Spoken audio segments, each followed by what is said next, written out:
Olá, seja bem-vindo ao canal, começando mais um vídeo. Desta vez com um áudio um pouco ruim porque estou gravando de uma forma improvisada.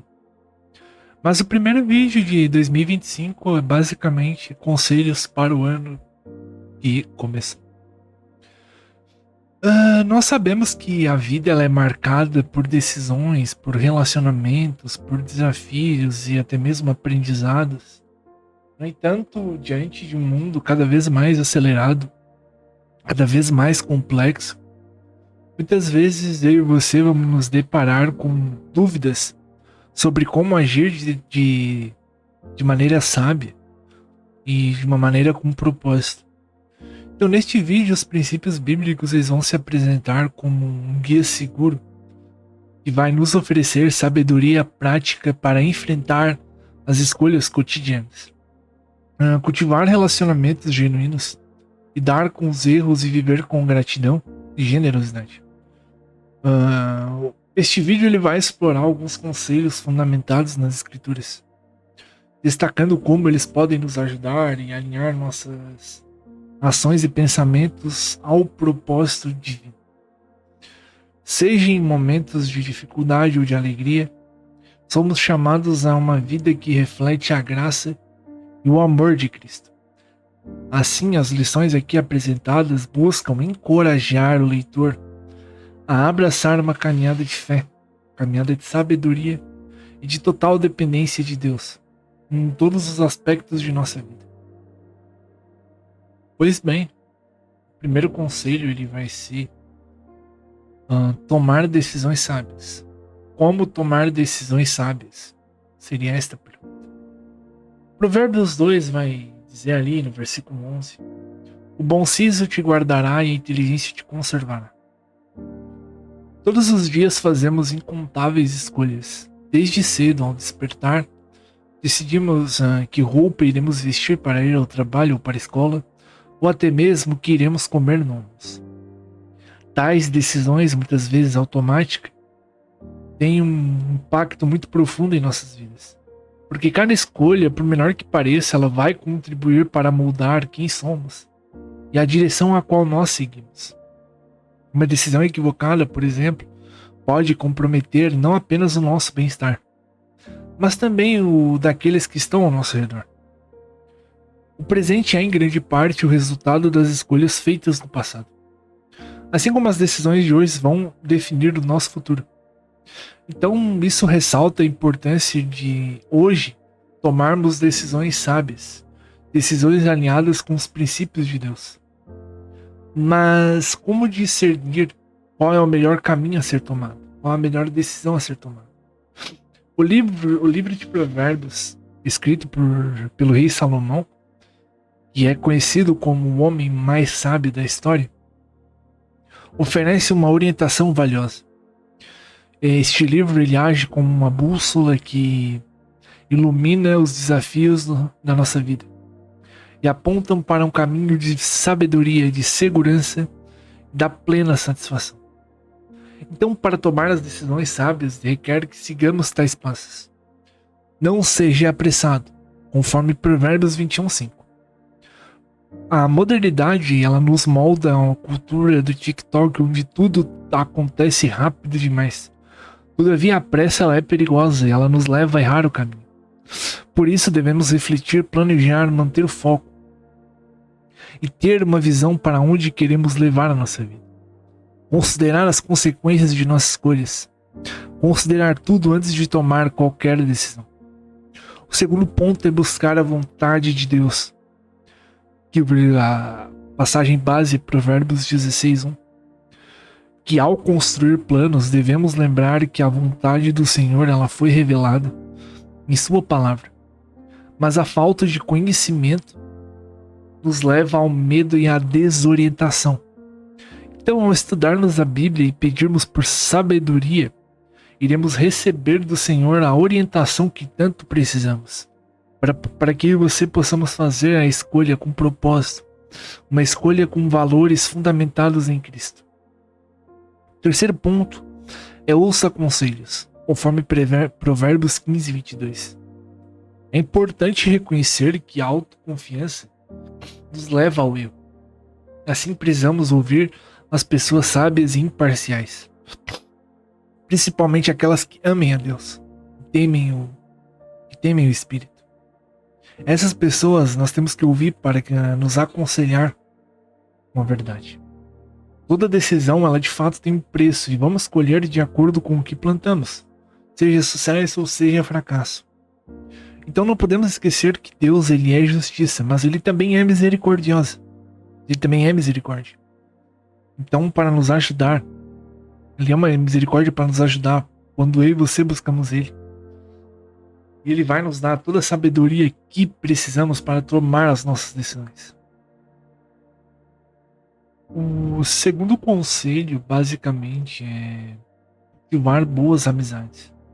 Mas como eu e você vamos cultivar boas amizades?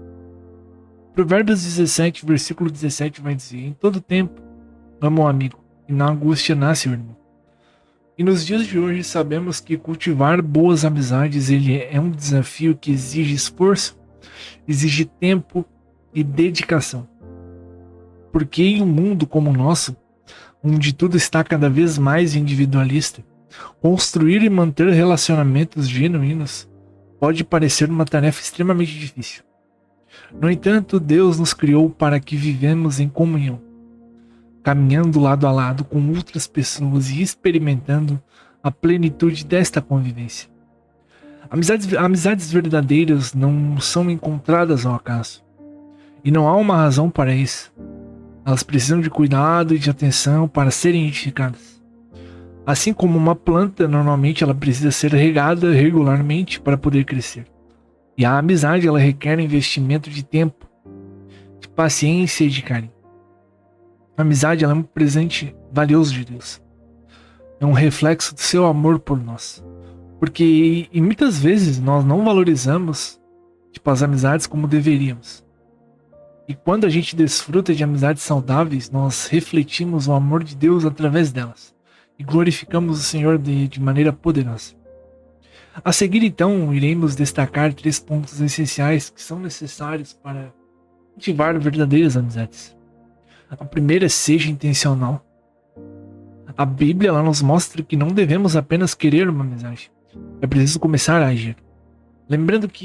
Sempre lembrando que a qualidade das nossas amizades é mais importante do que a quantidade.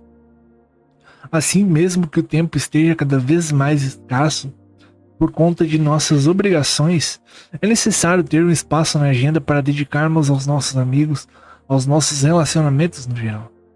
O segundo ponto que é importante é ser honesto. As feridas feitas por um amigo sincero são melhores do que os beijos de um inimigo.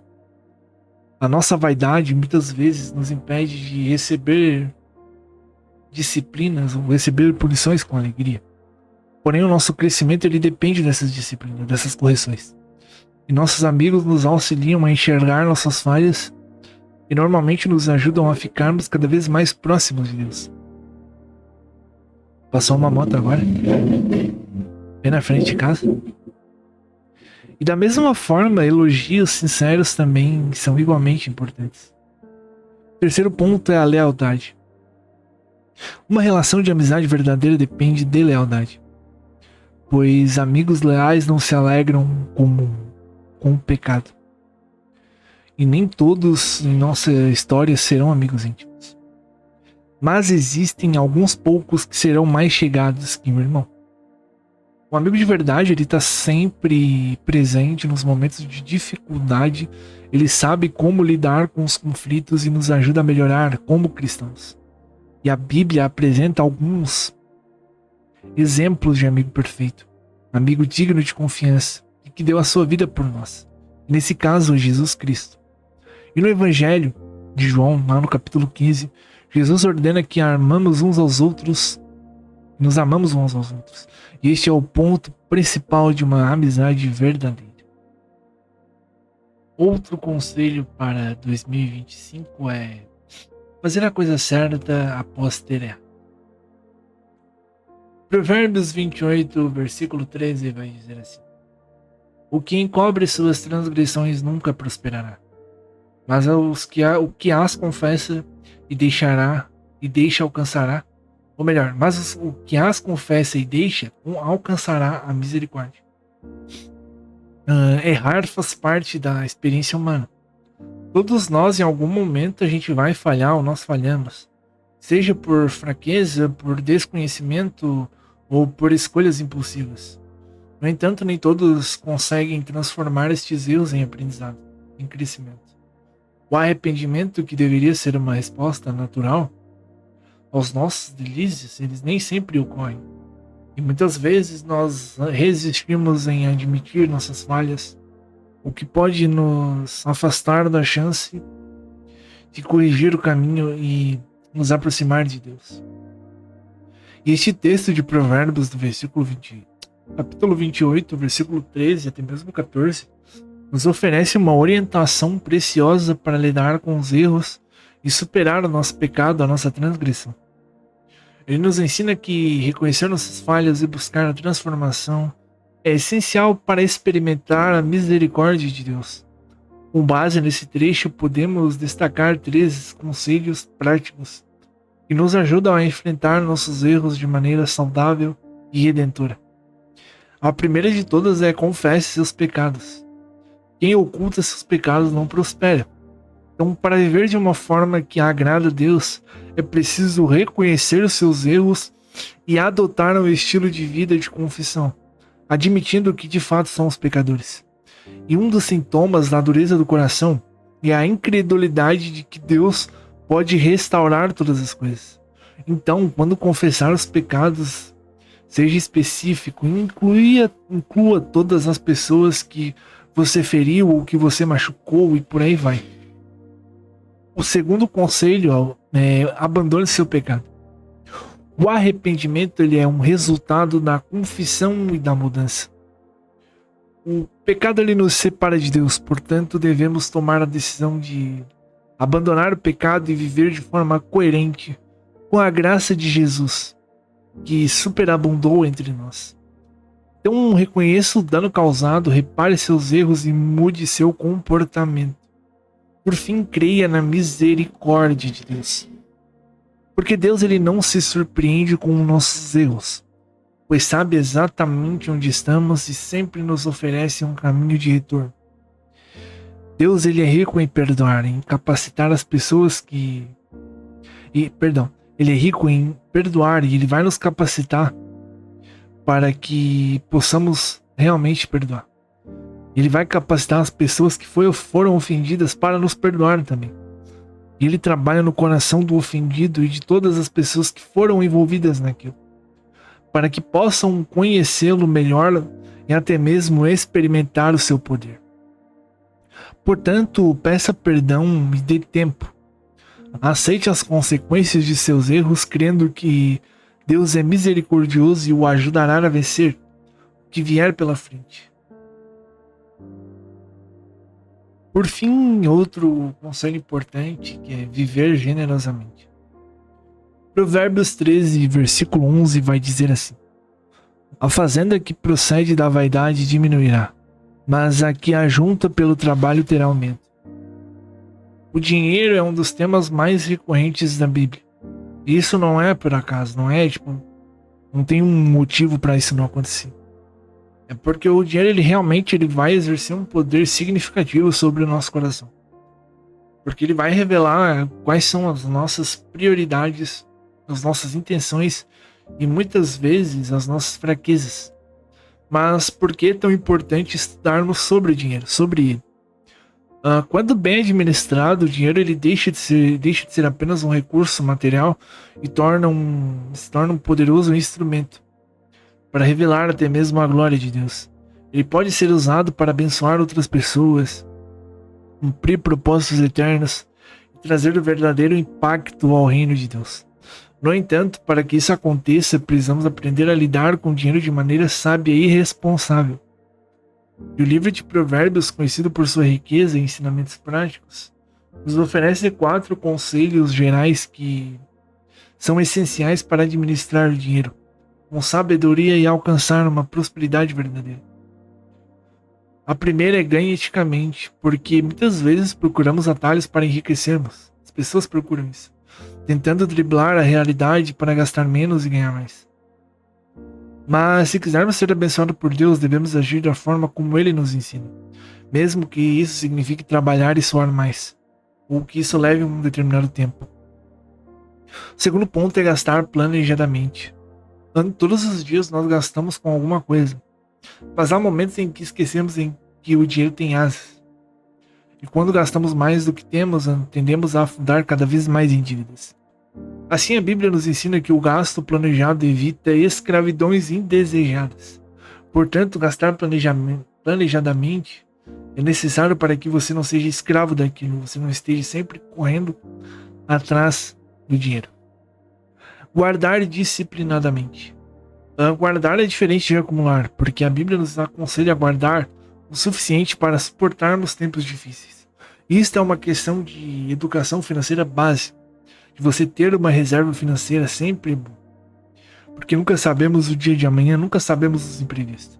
Por mais que nós confiamos em Deus, ele não quer que seus filhos sejam negligentes a ponto de sempre depender dele, de nunca ter uma base sólida para que Deus vai e supre.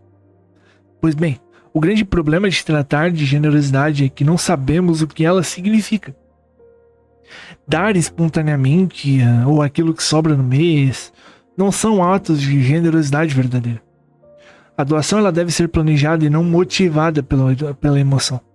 Além disso, a generosidade ela não é exclusiva para pessoas ricas, uma vez que todos somos chamados a dar de acordo com a nossa capacidade. Por isso, a qualidade é muito mais... A quantidade ela é menos importante do que a qualidade. Porque a qualidade está muito relacionada ao quanto o meu e o seu coração está disposto a doar. E por fim, seja grato. Salmo 136, versículo 1 vai dizer: louvai ao Senhor porque Ele é bom, porque a sua benignidade é para sempre. A maioria de nós inicia o ano cheio de expectativas e planos, como entrar na academia, ler não sei quantos livros, ler a Bíblia todo em um ano, e por aí vai. E naturalmente, no decorrer dos dias, das semanas, dos meses, alguns desses planos eles vão se concretizar, outros não. E com o passar do tempo, também nós somos surpreendidos por uma vida que muitas vezes nós nem havíamos imaginado ou pensado. Então, qual o sentimento que define o seu coração hoje? Independente de como foi o seu ano passado, como tem sido os seus dias, o verdadeiro sucesso não deveria estar fundamentado apenas na nossa capacidade de cumprir metas, mas na alegria de ver o propósito de Deus diante de cada desafio. Por isso, nos dias bons, os dias ruins, o cristão ele deve encontrar razões para ser grato. Porque fomos chamados para conhecer a Deus e torná-lo conhecido. Então, em cada relacionamento, em cada uma das nossas decisões, em qualquer outra circunstância, esse é o nosso maior propósito. Jesus nos reconciliou com Deus, oferecendo-nos um relacionamento vivo e pleno com Ele. Então Ele é a fonte da nossa alegria e gratidão. É no seu amor, na sua graça e na sua misericórdia que podemos encontrar a perspectiva certa para interpretar tudo o que vivemos. Então, o que aprendemos quando experimentamos Jesus neste ano? Quais foram os momentos de 2024 que podemos perceber o agir de Deus? Ou quantas vezes fomos gratos? Pessoas ou situações fortaleceram a nossa confiança em Deus? Essas questões devem ser refletidas nessas primeiras semanas de 2025, porque à medida em que respondemos, vamos levar os nossos pensamentos em oração e gratidão a Deus. Afinal, uma vida sábia e feliz, ela não é medida pela quantidade de conquista a qual eu e você acumulamos, mas pela experiência de caminhar com Deus onde quer que Ele nos leve.